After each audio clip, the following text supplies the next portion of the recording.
Disney, sure, they're a big brand. Everybody knows them. They know the name. They know the taste. What's the taste of Disney? Bread. I love bread.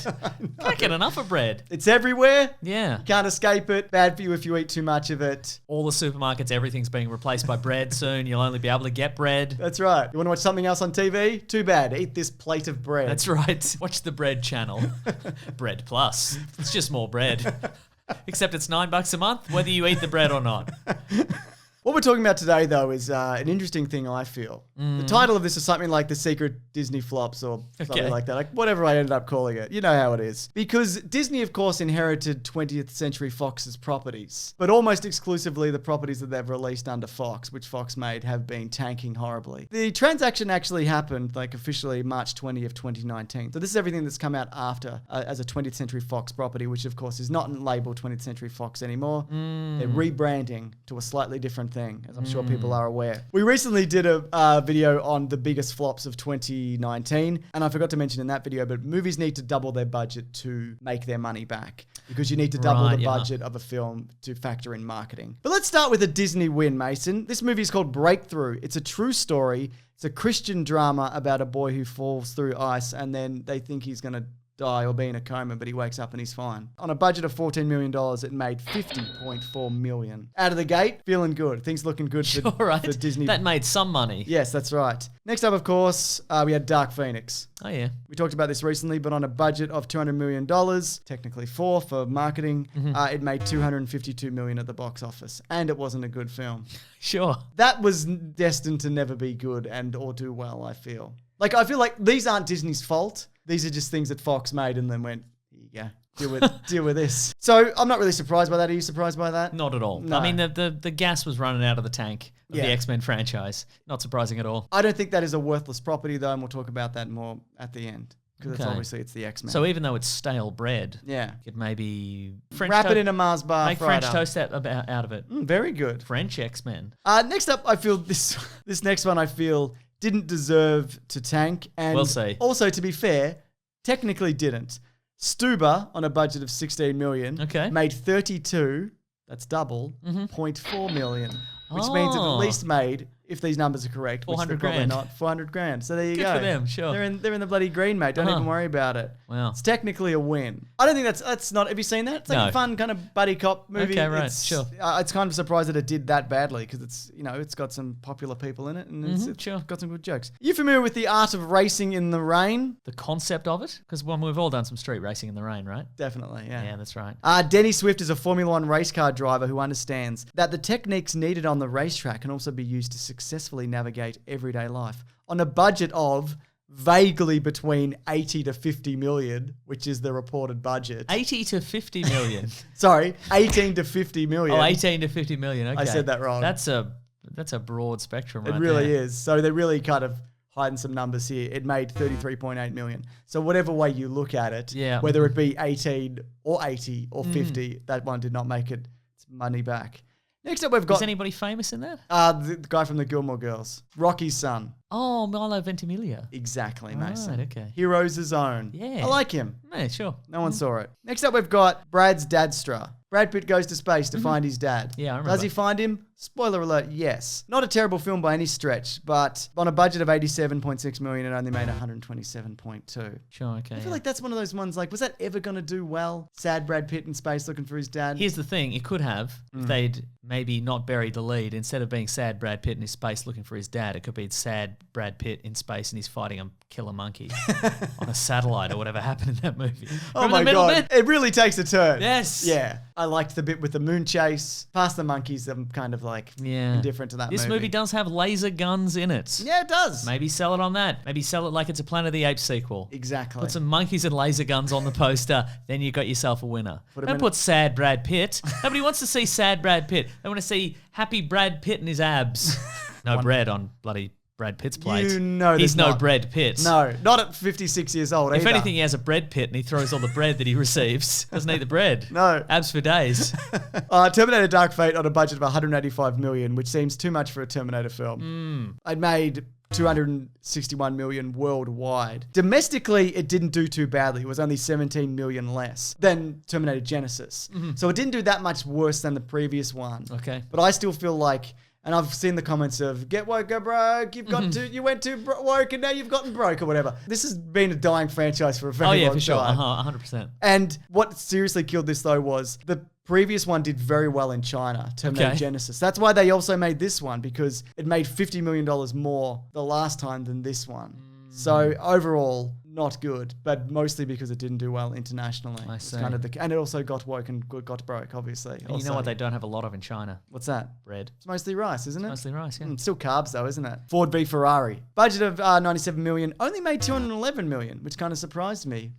Did make its money back, not a huge success. But let me tell you this, Mason. If you're a dad and you love stories of a dad driving a car whilst other dads stand around going, that's a pretty fast car. Can we make that car even faster? Oh, yeah. Then this movie is just for you. Sure. It's a very dad movie. I'm not a car racing guy, but this one deserved to do well, and I'm glad it sort of did. Okay, sure. Yeah. Next up, we've got Will Smith, You've Become a Pigeon. Spies in Disguise. Yes. You know what? I've been thinking about it. There's 2 reasons it upsets me.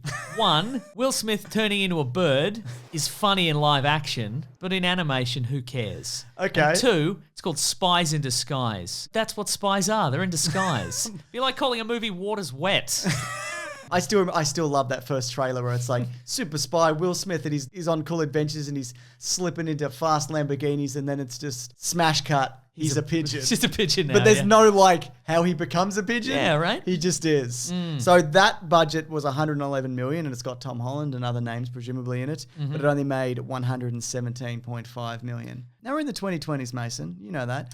I know technically it's not the 2020s because it starts in 2021. Shut up! Shut up about that. But it's a cool combination of numbers together, isn't it? 2020. Right. 2020. What a combo. I don't know. I say celebrate any year that's got a cool combination of numbers. Agreed. 2021. It's fun to say. It sounds good like in the start of a trailer. The year 2021, yeah. Bread.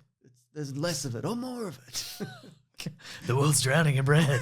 This is definitely going to be one of those videos where people are like, you did that joke too many times. I know. I wish I could pack more bread references in. If you gave us another 5-10 minutes, I could make it funny again. And it would loop all the way around. You might be right. What actually are we talking about? 2020, we're talking about underwater. They're under. It's like aliens and whatever. Yeah, okay. They're 7 miles deep or something. It's fine. Yeah. Our budget of 50 to 80 million. It's one of those ones. Oh, yeah, right. Only made wildly overspent. Yeah, but it only made 17.6 million.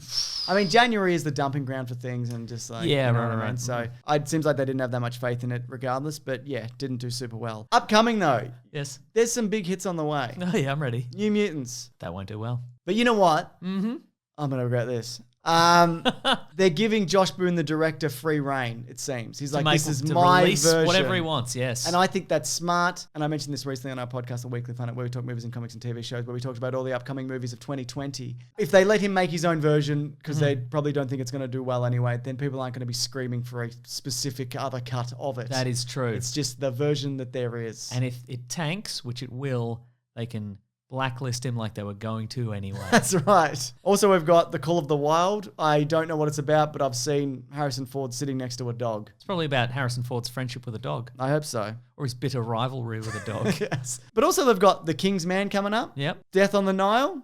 Free Guy. Are you thinking these are going to tank? No, I'm thinking these might do well. Oh, good. I'm turning it around. Wow. West Side Story. Avatar movies forever. Yeah. I don't think this is a bad investment. These are just the things they were saddled with, and now they've got some other things that they could create, because they've also got Alien, Ice Age, Maze Runner, Die Hard, don't make another one, Planet of the Apes, MASH, big fan over here. Of course, X-Men, Fantastic Four, Deadpool, which is technically X-Men and whatever. You understand. I get things. So yeah, I think the idea was, let's buy this stuff, just push this stuff out into cinemas, just get it done, and then we can rebrand. Now, here's what I'm thinking.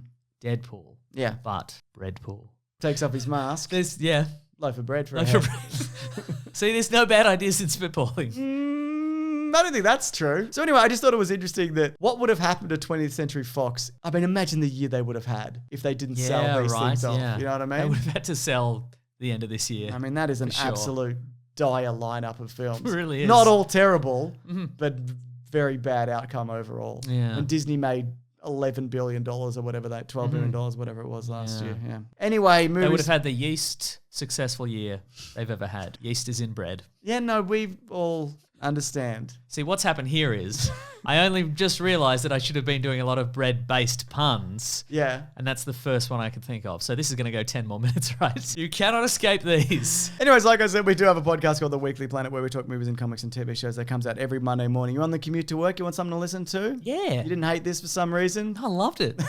Yeah, but you don't have This is my favourite thing to do. I've already got Annoy you- people on the I internet. know, but I've got your listenership. I'm looking for new listeners, Mason. Okay, right, I'm branching out sure. there, you know what I mean? Okay, right. You want at least one more person. Yeah. Okay. Also, what do you think Disney's going to do with any of these properties? Are there any that you'd like to see revived? I would like to see, for example, Aliens, but as an ongoing TV series. Yeah. Like the way the comics do. Just take an adventure, separate it from everything else. Doesn't have to be connected to where the xenomorphs came from. And well, I think a live action series could be interesting because they also recently did those short films, remember? Oh, yeah, that's right, yeah. And a lot of those were quite good. Any other ideas from you? I mean, you could say Bread Deadpool again if you wanted to. I mean, Breadhead Pool too. Maybe Of course, that, excellent. Yeah. A sequel to that. Sequel, brilliant. I mean, obviously the first one's going to make plenty of dough. I've done it again. I'm going. Find us on social media. I'm sorry. I'm actually standing up. Like I'm leaving the room. He's leaving his own house. I don't like this anymore. I've finally won his house. Grab that gem, you guys. We'll see you next week. No, you won't.